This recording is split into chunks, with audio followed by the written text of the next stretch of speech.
ఒక 100 గజాలలో 2 అన్నదమ్ములు ఉంటారు, 3 అన్నదమ్ములు ఉంటారు. ఈ డబుల్ బెడ్రూమ్ ఇల్లు ఇచ్చి వాళ్ళని ఎక్కడ పంపించదలుచుకున్నారు? డబుల్ బెడ్రూమ్ లో 2-3 అన్నదమ్ములు ఉండగలుగుతారా? ఉండలేరు కదా.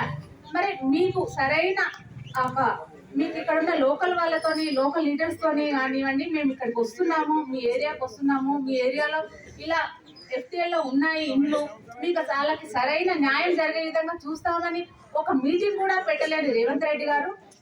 మరి ఈ విధంగా మీకు శనివారం ఆదివారం వస్తేనే మీకు జేసీబీలు అవి పంపించి మీరు కులగొడితే ఈ విధంగా న్యాయం జరుగుతుందా? మీకు ఒక్కసారి మీరు ఇక్కడికి వచ్చి ఈ పేద ప్రజల వాళ్ళ గోస వినండి. మీరు ఇక్కడికి వస్తే మీకు తెలుస్తుంది.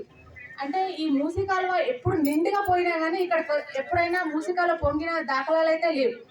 ఈ రామంతపూర్ ఇక్కడ బాలకృష్ణ నగర్ వాసులందరికీ మా భారతీయ జనతా పార్టీ తరఫున ఇప్పుడే రాజేందర్ గారు అన్నగారు మాట్లాడారు. మీరు వీళ్ళకి సరైన న్యాయం చేయకపోతే మేము పెద్ద ఎత్తున ధర్నా చేయడానికి రెడీగా ఉన్నాం. భారతీయ జనతా పార్టీ ఎప్పుడు పేద ప్రజలకు అండగా ఉంటుంది. మాకు 2 ఎమ్మెల్యేలు ఉన్నారు, మాజీ ఎమ్మెల్యేలు. అదేవిధంగా మొత్తం ఉప్పల్ అసెంబ్లీ భారతీయ జనతా పార్టీకి సంబంధించిన ప్రతి ఒక్కరూ మీ అందరికి అండగా ఉంటారు. నేను కూడా మీకు అండగా ఉంటాను. నేను మీకు ఈ సందర్భంగా నేను మాట ఇస్తున్నాను. మనం ఎవ్వరు వచ్చినా మనం కలిసికట్టుగా ఉండి మన ఇళ్ళని కాపాడుకుందాం. మనకి ఎవరో ఫ్రీగా ఇవ్వలేదు. మనం అంత పైసలు కూడబెట్టుకొని మనం 100 గజాలు 50 గజాలు కొనుక్కున్నాం. మన ఇల్లు మనయే సొంతం. ఎవరో వచ్చి కులబడుతున్నామంటే మనం ఎందుకు ఒప్పుకోవాలి? మీకు నేను అండగా ఉంటాను. అదేవిధంగా మనకు భారతీయ జనతా పార్టీ తరఫున ఎంపీ గారు ఉన్నారు.